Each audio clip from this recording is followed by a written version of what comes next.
Welcome to episode 5 of our Foundation series. Today we're going to take a look under the hood of what really drives mathematics, a concept in pure math so important that even physicists have to respect it, unlike their Taylor series approximations. Don't be weak and solve a half-assed differential equation with your sine theta equals theta bullshit. Software engineers even have to deal with these objects on a regular basis, so even past logic gates, the software nerds still have to bow down to the mathematicians. The semester's in full swing, and you were cruising up until after your midterm exam. You studied, but you realize that your one proof didn't call for without loss of generality, and your professor is not going to be lenient. There goes 26 points in your hopes of becoming the next Andrew Wiles. Better luck next time, champ. But today you can relax, because we're discussing functions. Did I say relax? I meant panic. Functions are important because everything useful in math is a function. Everything. Even things you thought weren't functions are functions. A function, informally, is any set of inputs and outputs, where each input goes to only one output. More or less, it's a black box that spits out values, based on the values we put in. More formally, it's a mapping from one set to another set, where every element of the first set is sent exactly to one element in the second set. The first set is called the domain. It's where all the inputs come from. The second set is called the codomain. This is the set that contains all the possible outputs. Not every element in this set needs to be mapped to. Finally, the range. No, not that. The range is the subset of the codomain that actually does get mapped to. Let's start with an example. Suppose I have a function, f, from a to b, where the mapping looks like this. Then the domain is the set procrastination, laziness, and caffeine, and the codomain is feeling bad, fatigue, and happiness. The range is just feeling bad and fatigue, because with those inputs, we often don't reach happiness.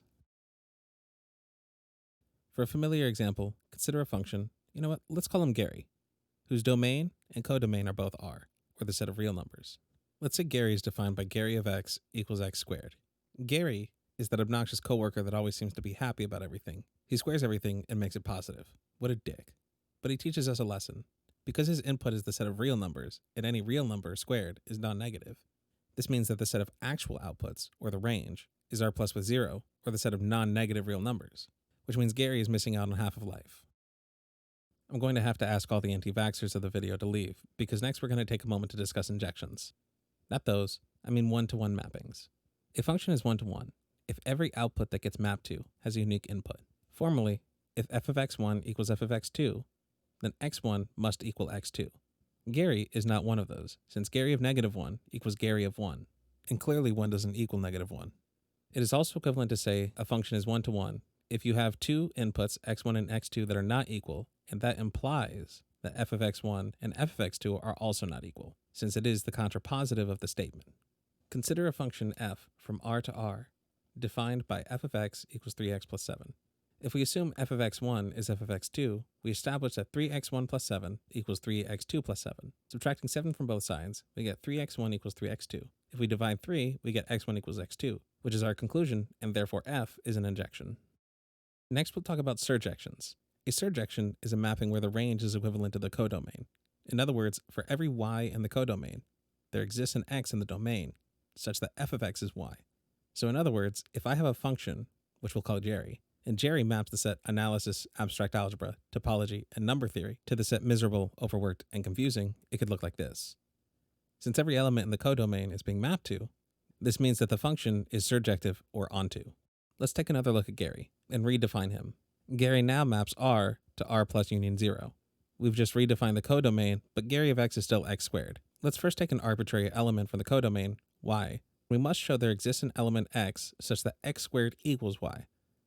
Well, if x is the square root of y, which is an r, then x squared equals y. We can do this because y must be positive from how we defined our codomain, and the square root of a positive real number always exists within real numbers. You'll just have to take my word for that, and trust that you'll go over it in your analysis courses. So now you can show a function is either an injection or surjection, or less robotically, you can say the function is one-to-one and onto, because you're a human being that doesn't need to impress your friends with how smart you are by using big vocab words to stroke your ego. That being said, I will teach you one more fancy word. If you have a function that is both injective and surjective, it is known as a bijection. This is powerful because this is something that can actually give you a sense of equality between sets by saying you can form a bijective mapping. But that's for a later video when we start talking about infinity. After that, you'll have the brain fodder to impress your friends. And by impress, I mean lose all your friends. Because they don't really care. And by your friends, I mean math. Because that's all you have at this point. I hope you enjoyed the video. If you haven't yet, please give it a thumbs up and share any thoughts you have in the comments down below. Thank you for your time and keep learning.